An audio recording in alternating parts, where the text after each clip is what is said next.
تعالوا نعمل طبق كشري مصري على طريقتي ننافس بيه اكبر المحلات المشهوره، وهيطلع احلى شويه كمان. يمكن يبان الكشري انه سهل واي حد يعرف يعمله، بس الحقيقه ان مش اي حد يعرف يظبط، واللي هيشوف الفيديو ده هيقوم يعمل كشري. ببدا كده بالترتيب بالحاجات اللي بتاخد وقت. بنقع العدس الاسود من 2 ل3 ساعات، والحمص بكون غسلاه كويس وبنقعه ليله كامله. هضيفهم في الحلل بتاعتي واضيف عليهم ميه مغليه تغطيهم وتكفي وقت التسويه بتاعهم. العدس اللي بجبه وهو بيستوي بيحتاج نار زي الشمع. نحضر بقى للتقليه او الورد زي ما بيسموه. هقطع البصل شرايح بالطريقه دي. انا عملت تقريبا 4 بصلات حجم وسط. والمكون المهم عندي جدا اللي بضيفه للبصل عشان يوصلني للقرمشه واللون المظبوطه هو دقيق.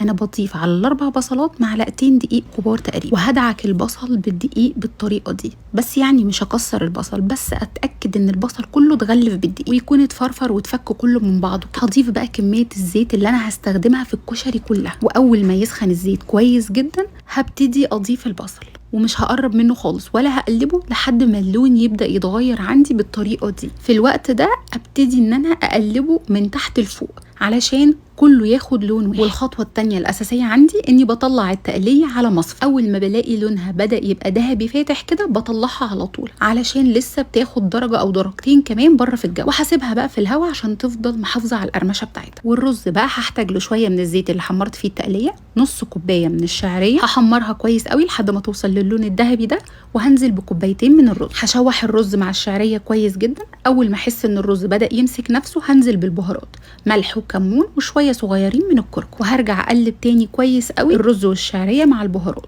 وهضيف معلقتين كبار من التقليه المحمره اللي احنا لسه عاملينها، بتظبط معايا الطعم واللون جدا بتوع الرز. وهنزل بميه مغليه تغطي الرز، طبعا كل ده على نار عاليه. والرز بيغلي كده، اول ما احس انه بدا يتشرب هكون محضره كوبايه من العدس الاصفر، بغسلها كويس ومش بنقعها، وهغطي على الرز. واول ما الاقيه اتشرب الميه بتاعته كويس جدا بفتح عليه اخده تقلبتين كده، وههدي النار شمعة واغطي عليه بقى واسيبه يستوي براحته خالص.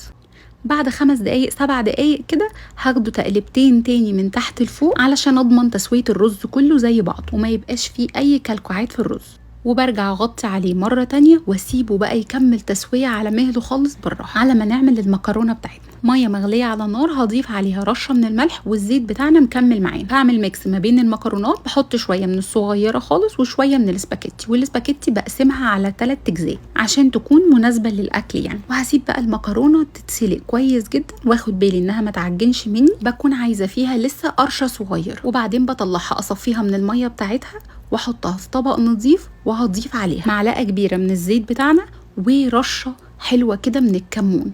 وهقلب المكرونه كويس جدا وتبقى متغلفه كده بالزيت وبالكمون، وتبقى مفلفله ومش ملزقه في بعض زي ما انتم شايفين كده. كده خلصنا الاساسيات كلها. نيجي بقى للتحابيش. حله على النار، معلقه كبيره من الزيت، عليها شويه من التقليه ومعلقتين كبار مليانين من صلصه الطماطم.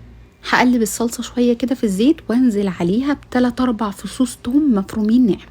والبهارات بتاعتي هحط ملح وكمون وشطه اختياري. طبعا التوم بيتحط ني زي ما احنا شايفين كده، انا مش بقلي التوم. وهقلب بقى الصلصه كويس قوي على النار لحد ما الاقيها استوت كويس. هنزل بمعلقتين كبار من الخل، وبعدين هكون محضره عصير طماطم. انا حضرت عصير طماطمتين، وهنزل بيهم على الصلصه بتاعتي واسيبهم بقى يتسبكوا ويغلوا كده لحد ما اوصل للون والقوام ده. الاقي ان الماده الدهنيه بتاعتي الزيت كده ظهر على الوش، والقوام بقى تقيل كده، وكل التوابل والنكهات تناغمت مع بعض. وكده الصلصه جاهزه. فاضل لنا الدقه. انا بعملها على البارد مش بعملها على النار. معلقه صلصه عليها 2 3 توم، كمون، ملح، شطه، كزبره، وشويه حلوين كده من الخل. والمكون الاساسي عندي اللي هحط منه كتير جدا هو الليمون. هحضر عصير 3 4 ليمونات كده، واقلب كل ده مع بعض وانزل عليهم بنص لتر ميه مغليه. وكده الدقه بتاعتي جاهزه. اقدر ادوقها بس عشان اظبط الملح بتاعها. هسيبها بقى تبرد وكل حاجه تتشرب من بعضها كده. كده عندي التقليه بتاعتي جاهزه ولونها اتظبط جدا ومحافظه على قرمشتها كويس قوي. والعدس الاسود فضلت متابعاه على النار لحد ما لقيته خلاص استوى. يعني اول ما بتك عليه كده الاقيه مستوي بطفي عليه، وحتى لو في لسه ميه بصفيه من الميه بتاعته كويس جدا، وارش عليه في الاخر وهو سخن رشه ملح ورشه كمون. والرز بتاعي استوى كويس جدا وتشرب الميه بتاعته كويس قوي. هشيله من على النار وطبعا واضح قد ايه هو مفلفل جدا. هقول لكم على سر ان مفيش احلى من معلقه الرز اللي بناكلها من الحله قبل ما نغرف الكشري. وزي ما عمايل الكشري ليها ظابطه، رصه طبق الكشري برده ليها ظابطه. اول طبقه عندي بغرفها الرز، وبعدين بضيف عليها المكرونه تاني دور، وبعدين نضيف العدس اللي بجبه المفلفل الخطير بتاعنا ده ومستوي كويس قوي، وبعدين بقى نحط التحابيش فوق الحمص والتقليه بتاعتنا. وبكده انا خلصت طبق الكشري بتاعي النهارده خلاص. متأكدة من سهولته وبساطته وحلاوته وقد ايه فتحت نفسكم عليه. هتقوموا تجربوا وعمركم ما هتشتروه من بره. كفاية نظافته وريحته اللي قلبت البيت. وما تنسونيش من دعوة حلوة من قلبكم لو استفدتم مني. ألف هنا وعافية على قلبكم وقلب ولادكم مقدما، ومع ألف سلامة.